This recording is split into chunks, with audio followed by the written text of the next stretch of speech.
Hello and this is Sumit Kumar. I hope आप लोग बहुत अच्छा होंगे और बहुत अच्छा मैथमेटिक्स कर रहे होंगे। आज की वीडियो में हम लोग एनबीएचएम 2025 का प्रोबेबिलिटी से रिलेटेड क्वेश्चन को सॉल्व करेंगे। इस क्वेश्चन में ग्रुप थ्योरी भी इन्वॉल्व है और प्रोबेबिलिटी भी इन्वॉल्व है। ठीक है, तो चलिए देखते हैं इस टाइप के क्वेश्चन को हमें कैसे अप्रोच करना है ताकि आने वाला एग्जाम आपका अच्छा जाए। तो ये वीडियो शायद उन सारे स्टूडेंट्स को बहुत हेल्प करेगा जो इस बार एनबीएचएम का एग्जाम देने जा रहे हैं और गेट का एग्जाम देने जा रहे हैं, और इससे भी इम्पोर्टेंट जो मैथमेटिक्स सीख रहे हैं। ओके, चलिए। तो हमारे पास ये क्वेश्चन है। हाँ, क्वेश्चन दिया गया है कि let S n denotes the set of all permutations on this set of n symbols. एक से लेकर एन तक के बीच में जितने बाइजेक्शंस होते हैं उनका एक कलेक्शन है S n. When Pn denote the probability of the event that a randomly chosen permutation does not fix any integer in its original position. ठीक है, then find the limit as n goes to infinity of Pn. ठीक है, तो क्या है Sn? क्या है? Collection of all bijection the permutations on the set of n symbols.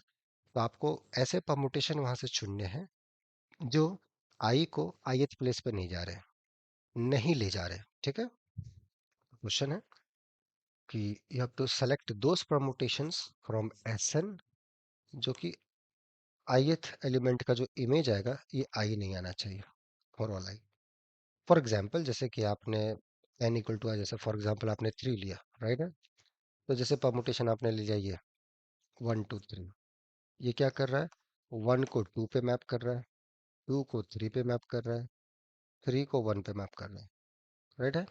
But वहीं आप अगर ये 1 2 ले लेंगे तो ये 1 को 2 पे मैप कर रहा है, 2 को 1 पे मैप कर रहा है, 3 को 3 पे मैप कर रहा है। तो ये परमुटेशन आपको नहीं लेना है, आपको ये परमुटेशन लेना है फॉर n इक्वल टू 3। ऐसे ही n इक्वल टू 4, ऐसे ही n इक्वल टू 5। तो ऐसे n इक्वल टू 3 के लिए कितने ऐसे परमुटेशन होंगे? एक ये हो गया और एक दूसरा इसी का इनवर्स, राइट है, 1 3 2। So there are two permutations. ऐसे ही S4 में, S5 में, S6 में, इन जनरल Sn में ऐसे कितने परमुटेशन होंगे जो ith को ith प्लेस पे ना भेज के कहीं और जगह पे भेजे। तो ये कुछ ऐसा ही प्रॉब्लम हो गया कि जैसे आपके पास n चिट्ठियां हैं और n इन्वेलप्स हैं, तो जो करेक्ट चिट्ठी है वो करेक्ट इन्वेलप पे ना जाए, रॉन्ग इन्वेलप पे जाए, ऐसा सब, जिसको हम लोग दूसरी भाषा में डी अरेंजमेंट्स बोलते हैं। करेक्ट, 11th 12th में पढ़े होंगे हम लोग, भूल गए, कोई बात नहीं। तो ये क्वेश्चन, ठीक है। तो कैसे सोचे, क्या हमारा थॉट प्रोसेस हो इस टाइप के क्वेश्चंस को बनाने के लिए, ठीक है। How one should approach this kind of problems. So this portion is basically belongs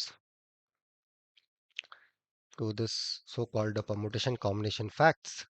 That is nothing but called the D arrangements, DN.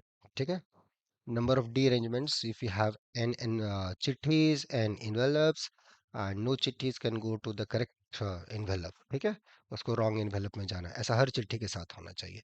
So this is the principle of, this is the theory called the principle of inclusion and exclusion, right? Inclusion and exclusion principles, right? To counting number of elements in the union, some of the elements in this set, then minus subtract the two parts, then add, so and so forth. You can keep going on. So that's the principle of inclusion and exclusion. That fact you can apply here. Define the event that ith chitti can goes to ith place and so forth, and then let's do that. So dearrangement has the equal formula, that n factorial, then summation k factorial, k from 0 to n। ये हो गया आपका dn, ठीक है। तो जो आपका event है, ठीक है, तो नंबर ऑफ एलिमेंट्स, यही आपका इवेंट्स हो गया, राइट है। Number of elements in the event, एसन के अंदर आपके फेवरेबल केसेस, ईएनस, जो ईएनस is the collection of those permutations जिसके पास वो प्रॉपर्टी है, तो प्रिसाइसली डी अरेंजमेंट्स होगा। एंड पीएन क्या हो गया आपके पास? पीएन हो गया number of elements in the event minus number of elements in the sample space, right है। So this is nothing but your n factorial summation k from 0 to n minus 1 upon k factorial, full divided by n factorial, right? So if you divide it, k from 0 to n minus 1 upon k factorial.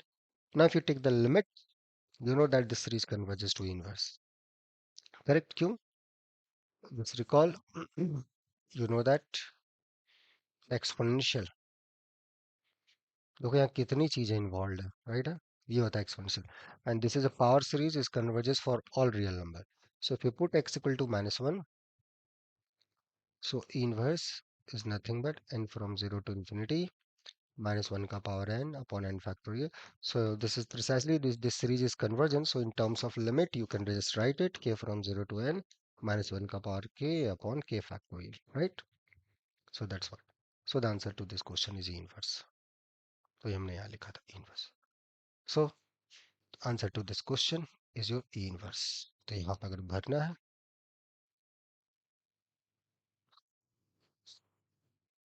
Basic question है, अच्छा question है, but उतना ही understanding कि इसको कैसे. तो important ये नहीं कि आंसर आ गया, आप इसको सोच कैसे रहे हो. यहाँ पे पावर सीरीज यूज हुआ, यहाँ पे आपका जो एक परमुटेशन से रिलेटेड चीजें उसको फील करना हो गया, 11th 12th का बेसिक कॉन्सेप्ट यूज हुआ, उस टाइप का प्रॉब्लम. ठीक है, तो इसको उस टाइप से समझा जाए तो बहुत हेल्प होगा. तो जो लोग उस टाइप से समझने की कोशिश करना चाहते हैं और अच्छे से डीपली सीखना चाहते हैं, उनके लिए यहाँ पर रेगुलर बैच है एनबीएचएम 2027 के लिए.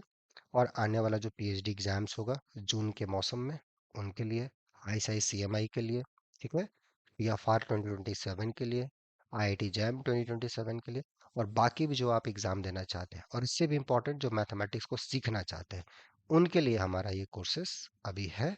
तो आप जुड़ना चाहें तो हम मेल कर सकते हैं और मजे से मैथमेटिक्स को सीख सकते हैं. ठीक है, इसी नोट पे मैं स्टॉप करता हूँ. मिलते हैं नेक्स्ट वीडियोस में. होप आपको ये वीडियो पसंद आया होगा. बाकी मिलते हैं नेक्स्ट वीडियो में. Till then enjoy the subject. Take care. Bye.